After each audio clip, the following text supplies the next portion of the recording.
नितेश कराळे यांच्यावर जे प्रकरण दाखल झालेलं आहे FIR ॲट्रॉसिटीचा, तो पूर्णपणे खोटा असल्यामुळे त्यांना जामीन झालंच पाहिजे असं हे प्रकरण आहे. मुळात महाराष्ट्रामध्ये 6 ते 7 हजार FIR ॲट्रॉसिटीचे दाखल होतात दरवर्षी आणि माझं असं मत आहे की ॲट्रॉसिटी हा अत्यंत गंभीर गुन्हा आहे, त्याच्यामध्ये कोणालाही बेल द्यायला नको.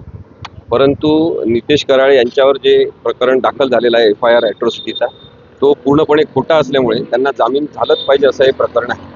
आणि ते आम्ही न्यायाधीशांना सांगितलं की साधारणतः 4 FIR वेगवेगळ्या घटना एकाच ठिकाणी एकाच दिवशी झालेल्या, त्या बूथच्या जवळच झालेल्या, म्हणजे त्यांना प्रत्यक्ष मारहाण झाली ती घटना, त्यानंतर तिथे तुम्ही का गेले असं विचारणा केल्यावर पुन्हा एखादा FIR दाखल झालेला ती घटना, अशा 4 FIR एकाच ठिकाणी झालेल्या आहेत. आणि चौथा FIR या बाईंचा आहे, ज्यांचं असं म्हणणं आहे की माझ्यावर ॲट्रॉसिटी केली, मला शिवीगाळ केली.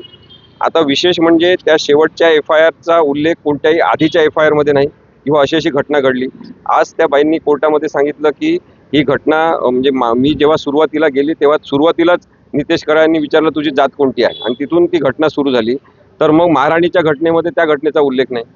त्यामुळे ही घटना पूर्णपणे चुकीची, खोटी आणि राजकीय दबावाखाली त्या बाईंनी तक्रार दिलेली आहे.